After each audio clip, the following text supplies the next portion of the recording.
The shuttle descended through thick gray clouds, and Cole pressed his face against the small window to see the world below. Seven looked dead from up here. The forests were black and burned. The rivers ran dark with ash. Something terrible had happened on this planet, and could feel it in his bones before his boots even touched the ground. He was a soldier aboard the exploration vessel Horizon Dawn, and he had seen many worlds in his 12 years of service. Some were beautiful beyond words. Some were harsh and empty. But he had never seen a world that felt this sad. It was as if the planet itself was mourning. The shuttle landed in a valley surrounded by low hills, stepped out with his team of 6 soldiers and 1 medic. The medic was his closest friend for the past 8 years. She was a practical woman with sharp eyes and steady hands, and trusted her more than anyone else in the galaxy. Captain Bishop spoke through their communication devices from the Horizon Dawn orbiting above. He told them to investigate the distress signal they had detected 3 days ago. Someone on this planet had called for help, and the human fleet had answered. That was what humans did. They answered calls for help even when it was dangerous, even when it was foolish. Led his team across the valley toward a cluster of buildings in the distance. As they walked closer, he realized these were not just buildings. This was a village, or it had been a village once. Now it was ruins. The structures were made of white stone that had been blackened by fire. The doors were smashed open. The windows were shattered, and everywhere looked he saw marks on the walls and ground. They were claw marks, deep and savage, made by something with terrible strength. But there were no bodies, not a single one. Walked beside him and spoke quietly. She said that whoever attacked this place had taken the people, taken them or worse. Nodded but did not respond. He was listening to the silence. A village should have sounds, birds calling, wind moving through trees, something. But Seven had nothing, just silence so heavy it pressed against his ears. He ordered his team to spread out and search the ruins. They moved carefully through the broken streets, checking each building, looking for survivors or clues about what had happened. Walked alone toward the far edge of the village where a large structure had collapsed into a pile of rubble. Something made him stop. He did not know what it was at first, a feeling perhaps, a sense that he was being watched. He stood very still and let his eyes move across the rubble. Stone and dust and broken beams, nothing alive, nothing moving. Then he heard it, a small sound, so quiet he almost missed it, a whimper. Moved toward the sound slowly. He did not want to frighten whatever was making it. He knelt beside a gap in the rubble where 2 fallen beams had created a small protected space. He leaned down and looked into the darkness. 2 golden eyes stared back at him. His breath caught in his throat. The eyes belonged to a creature he had never seen before. It was small, perhaps the size of a human child of 6 years. Its body was covered in silver fur that was matted with dust and dried blood. It had a face that was almost human in its expressiveness, with a small nose and trembling lips. It was terrified, could see the fear shaking through its entire body. He did not reach for his weapon. He did not call for his team. Instead, he sat down on the ground and made himself as small and unthreatening as he could. He spoke softly, telling the creature that he was not going to hurt it. He did not know if it could understand his words, but he hoped it could understand his tone. For a long time, neither of them moved, just sat there speaking gently, telling the creature about the Horizon Dawn, about Earth, about anything he could think of. He told it about the oceans of his home world and the way the sun looked when it set over the mountains. He told it about his mother who had died when he was young and how she used to sing to him when he was scared. Slowly, very slowly, the creature began to relax. The shaking eased. The golden eyes lost some of their wild fear. And then, with movements so careful they broke his heart, the creature crawled out of its hiding place and sat in front of him. Removed his jacket and held it out. The creature looked at it for a moment, then looked at its face. Whatever it saw, there must have been enough. It crawled into the jacket and wrapped it gently around the small body. The creature weighed almost nothing. It was thin beneath the fur, half-starved and weak. Found him like that, sitting in the ruins with an alien child in his arms. Her eyes went wide and she started to speak but shook his head. Not here. Not now, she understood. She always understood. They returned to the camp as the sun began to set. Kept the creature hidden in his jacket, close to his chest where it could feel his heartbeat. He did not report the discovery to Captain Bishop. He did not know why. He only knew that something about this small being made him want to protect it from everything, even his own people, until he understood what was happening. That night while the team slept, sat awake with the creature in his lap, sat beside him, watching with worried eyes. She asked him what he was doing. She asked him if he understood how much trouble this could bring. Looked down at the creature. It had fallen asleep against his chest, its small hands gripping his shirt. He told that he could not explain it. He told her that when he looked at this child, because that was what it was, a child, he saw every orphan he had ever failed to save. He saw every innocent life lost in every war he had fought. And he knew, with a certainty that went deeper than thought, that he would not let this one die. Was silent for a long moment. Then she nodded and said she would help him. She did not agree with his choice, but she would stand beside him anyway. That was what friends did. As sat there in the darkness, the creature stirred in its sleep. And suddenly, images flooded his mind. He saw ships descending from the sky. He saw creatures with hard shells and clicking jaws tearing through the village. He saw the silver-furred people running, fighting, dying. He saw a family pushing this small child into a hiding place and telling it to stay silent no matter what happened. Understood then. The creature was showing him its memories. It was sharing its pain because it had no other way to speak. Tears ran down his face as he held the child closer. He whispered a promise into the night air. He would find out who did this. He would make them pay. And he would keep this child safe no matter what it cost him. He did not know yet how high that cost would be. 3 days passed on 7, and learned many things about the creature he had rescued. He learned that her name was I, though she could not speak it aloud. She showed it to him through the strange connection that had formed between them, a bond of images and feelings that grew stronger with each passing hour. He learned that she was young, barely old enough to remember her life before the attack. And he learned that her people, had once lived peacefully on many worlds before the hunters came. Spent those 3 days studying every piece of information they could gather. She scanned the village for biological traces. She analyzed the claw marks on the walls. She ran the data through every database the Horizon Dawn could access, and on the 3rd morning she came to with fear in her eyes. She told him what she had found. The attackers were called They were in species, cold and calculating, driven by a hunger for power that had consumed them for centuries. They had been at war with for generations, and that war had turned into something worse. It had become extermination. Asked why, what could they have done to earn such hatred? Showed him the records she had uncovered. They possessed a rare genetic ability called the resonance mark. When it reached emotional maturity, usually triggered by extreme trauma or intense feeling, they gained the power to permanently brand any being they perceived as a threat. This mark was not physical. It existed on a level that humans could not fully understand, but every in the galaxy could sense it. A marked enemy could never hide again. They would be seen and known wherever they went, for as long as they lived. They had committed unspeakable crimes against They had destroyed entire worlds. They had killed millions, and they were terrified that one day would mark them for their sins. So they had decided to end the threat by ending the entirely. Every last one of them. Looked at I, who was sleeping in the corner of the tent wrapped in his jacket. She was one of the last of her kind. A child carrying the weight of an entire species on her small shoulders, and they would never stop hunting her. Captain Bishop's voice crackled through the communication device. His tone was urgent. The sensors had detected ships entering the system. Many ships.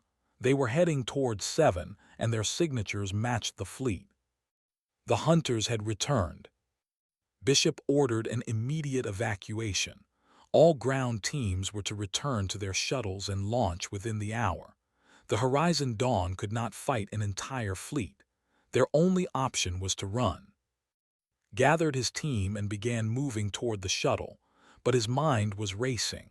They were not returning by accident. They were searching for something, someone. They knew a survivor was on this planet and they would not leave until they found her. Grabbed his arm as they ran. She saw the look on his face and knew what he was thinking. She begged him not to do it. She told him there had to be another way. But knew there was no other way. The ships would scan the planet. They would detect life signs. And when the shuttle tried to escape, they would destroy it. Everyone would die and I would be taken or killed, unless someone drew the hunters away. He stopped running and turned to face his team. He told them to get to the shuttle and launch without him. He told them to fly low through the canyons to avoid detection. He told them that he would lead them in the opposite direction and buy them time to escape. The team protested, argued fiercely, her voice breaking with emotion. She said he was throwing his life away for an alien child he had known for 3 days. She said it was madness. Looked at her with calm eyes. He told her that some things were worth dying for. He told her that if he did nothing, if he let them take I, he would not be able to live with himself anyway. He would rather die fighting than live knowing he had abandoned a child to monsters. Stared at him for a long moment. Tears were streaming down her face. Then she stepped forward and hugged him tightly.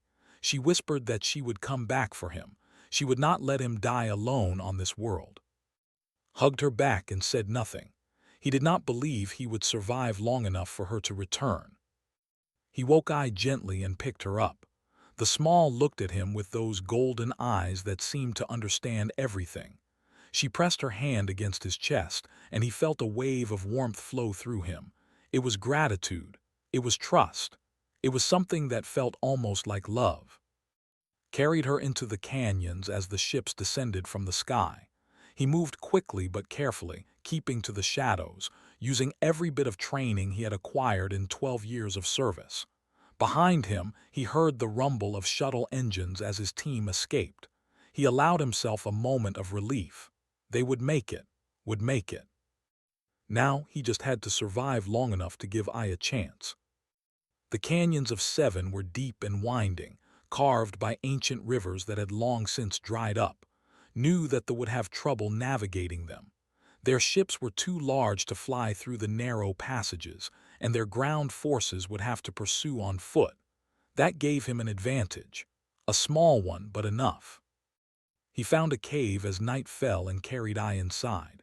She was trembling again, her small body shaking with fear. Sat down and held her close, speaking softly to calm her. He told her about the stars he had seen in his travels. He told her about planets covered in flowers that glowed in the dark. He told her about the ocean on Earth and how it stretched so far that you could not see where it ended. I listened with wide eyes. She did not understand his words, but she understood his voice. She understood that he was kind, and slowly her trembling stopped. Stayed awake through the night, listening for sounds of pursuit. They were out there somewhere, searching for them. He could feel it like a cold pressure against his skin. They would not give up. They would never give up. But neither would he. As dawn broke over the canyon walls, picked up I and began moving again. He did not know how long he could evade the hunters. He did not know if rescue would come. He only knew that he would keep this child safe for as long as he drew breath. And if that was not long enough, then he would make his final stand count for something.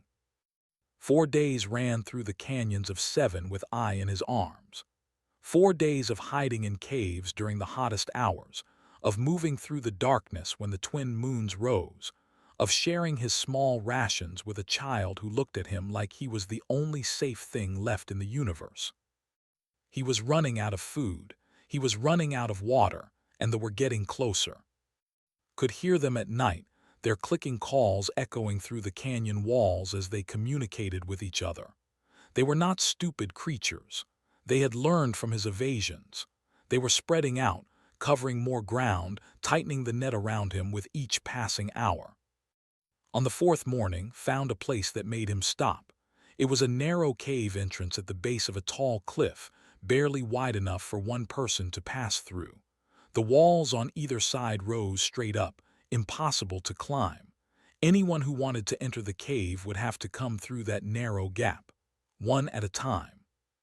It was a perfect defensive position, and knew, with a heavy certainty in his heart, that this was where he would make his stand. He carried eye deep into the cave and set her down on a flat rock. The cave extended back into darkness, far enough that she would be hidden from anything that happened at the entrance. He knelt in front of her and took her small hands in his. He told her to stay here. He told her to hide in the shadows and not make a sound no matter what she heard.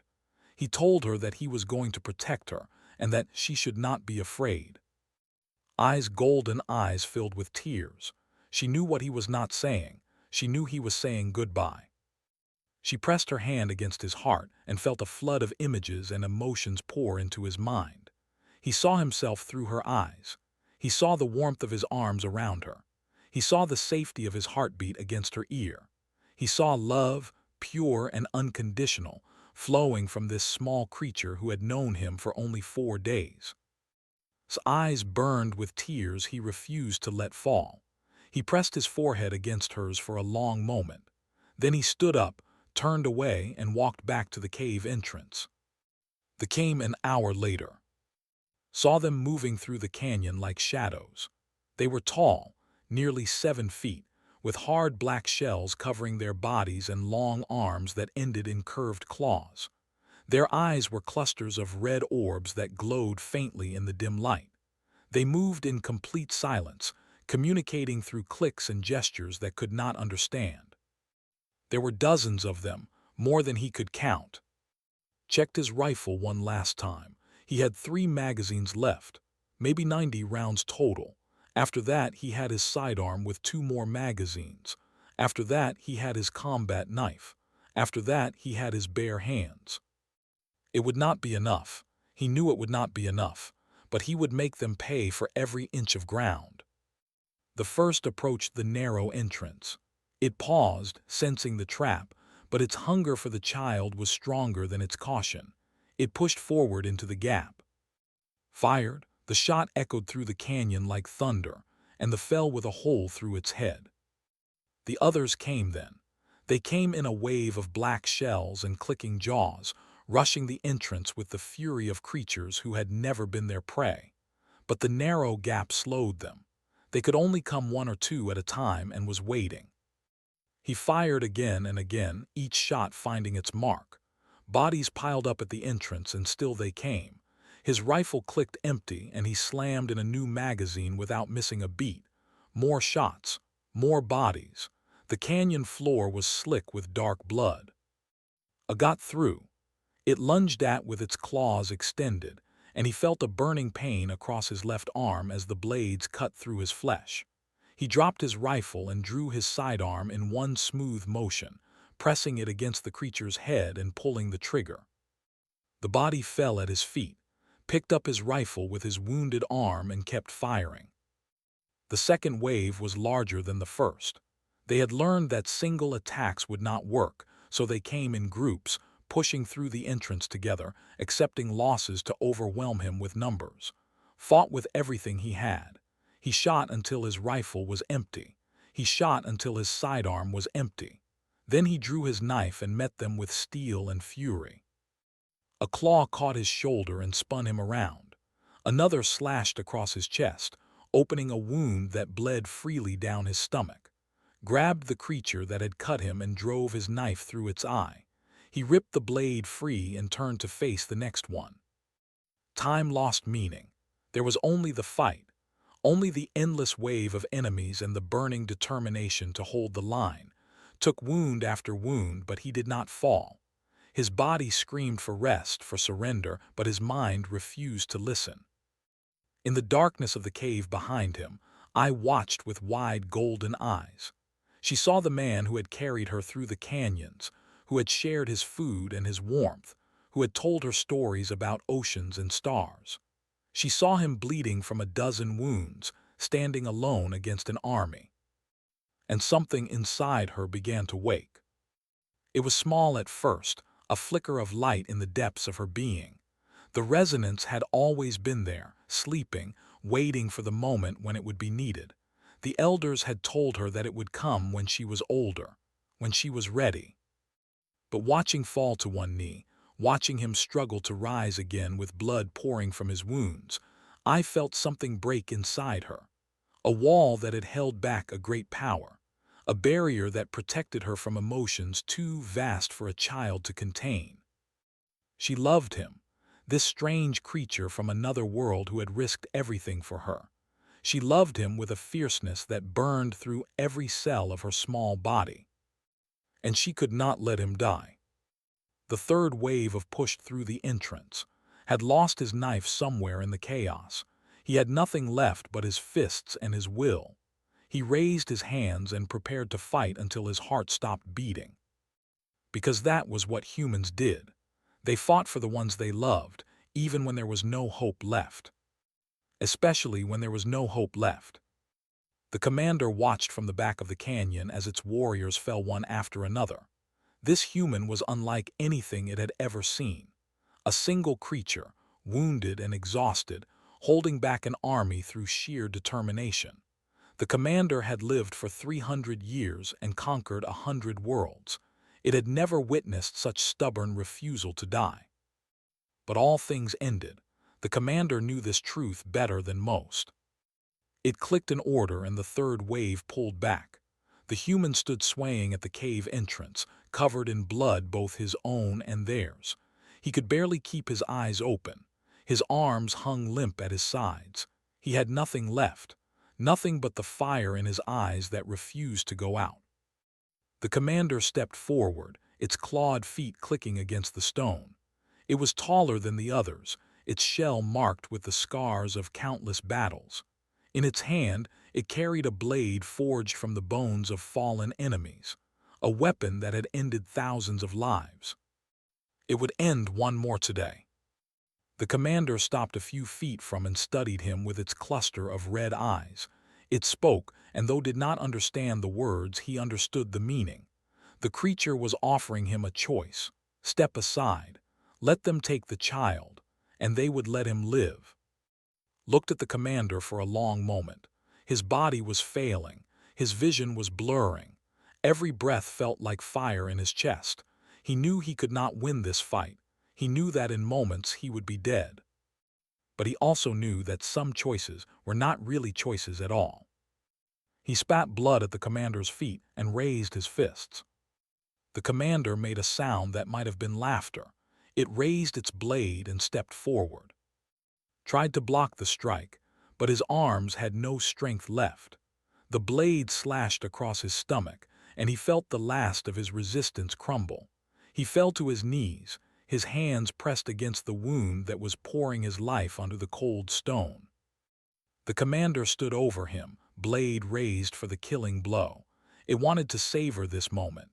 This stubborn human had cost it 30 warriors. It would take its time with the final stroke. Looked back toward the cave. His vision was fading, but he could still see the glimmer of golden eyes in the darkness. I was watching. She had seen everything. He tried to smile. He wanted his last expression to be something brave, something that would comfort her when he was gone. He whispered words he hoped she could hear. "Run when you can, little one. Live for both of us." Then he collapsed face first onto the ground, and the world went dark.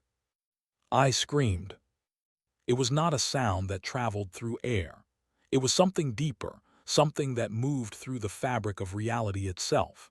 Every in the canyon felt it hit them like a physical blow. They staggered back, their shells vibrating, their minds flooded with a sensation they had never experienced. Fear. I walked out of the cave on trembling legs. Her fur was glowing, soft silver light pouring from every strand. Her golden eyes had become twin suns, blazing with power that should not exist in such a small body. She was crying, tears streaming down her face, but her voice was steady when she spoke. The words were in her own language, but every creature present understood them. They echoed in minds across the galaxy, carrying a message that would change everything. You hurt him. She looked at his fallen body, at the blood pooling beneath him, at the wounds that covered his flesh. She looked at the human who had given everything to protect her, the human who had asked for nothing in return. You hurt all of us. Her gaze swept across the commander, the warriors, every single one of them. She saw their sins written in the fabric of their being. She saw the worlds they had destroyed, the children they had murdered, the centuries of genocide that stained their souls. Now I see you. Her voice grew stronger, carrying power that had been building in her people for 1,000 generations. The resonance mark was not just a weapon. It was justice. It was truth. It was the universe itself bearing witness to crimes that could no longer be hidden. Now we all see you. She raised her small hands and light poured from her palms like water. It washed over them, sinking into their shells, burning into their very essence. They tried to run. They tried to shield themselves, but there was no defense against the resonance. Mark them all. The words rang through the stars. On distant worlds, surviving lifted their heads as the message reached them. They felt it in their blood, in their bones, in the deepest parts of their beings. They saw what I saw. They knew what they had done. And now they would always know. The mark was invisible to human eyes, but to every in the galaxy, the now carried a beacon that would never fade. Wherever they went, whatever they did, they would be seen. They would be known. They would be remembered. The hunters had become the hunted. The commander looked down at its own hands and saw nothing different, but it felt the mark burning inside it like a cold fire. It felt the weight of a galaxy's attention turning toward its species. It understood with a horror beyond words that everything had changed. It turned and ran. The other followed, abandoning their weapons, abandoning their ships, fleeing into the canyons like terrified animals. They would scatter across the stars. They would try to hide, but there was no hiding from the resonance. I watched them go with blazing eyes. Then the light began to fade. Her small body trembled as the power, leaving her empty and exhausted. She fell to her knees beside and pressed her hands against his chest. He was still breathing, barely, a flutter of life that could vanish at any moment. I curled up against him, her head on his chest, her arms wrapped around as much of him as she could reach. She closed her eyes and poured everything she had left into him.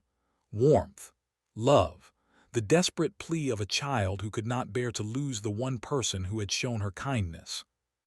Please do not leave me. The canyon fell silent. They were gone. The battle was over.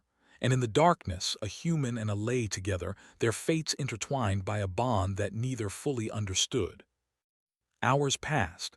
The twin moons rose over the canyon walls, and far above, a shuttle descended through the clouds. Had kept her promise. She was coming to bring them home. Found them in the hour before dawn.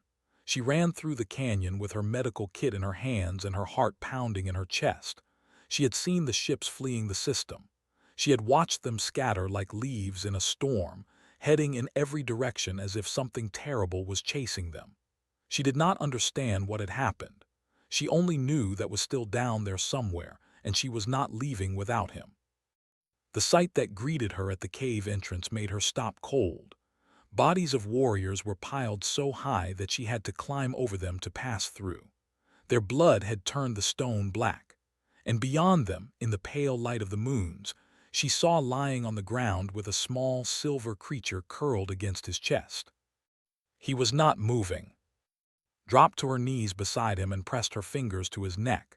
His pulse was there, but it was weak and slow, too slow. She opened her medical kit and began working with hands that shook despite her best efforts to steady them. She sealed his wounds with medical foam. She injected him with stimulants and blood thickeners. She did everything she had been trained to do, and still she was not sure it would be enough. The silver creature watched her with exhausted golden eyes. It did not move from side. It did not make a sound. It simply watched, as if waiting to see whether it would save the man it loved. Looked at the creature for a moment. She saw the tear tracks in its fur. She saw the way its small hands gripped shirt.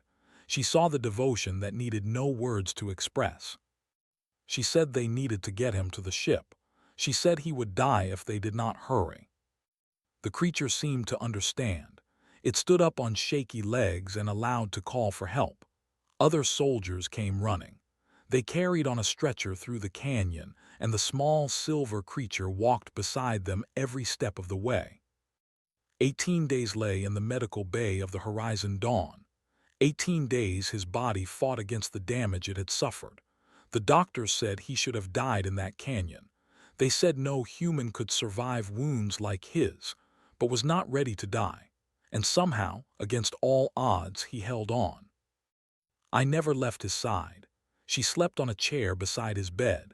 She ate only when brought her food.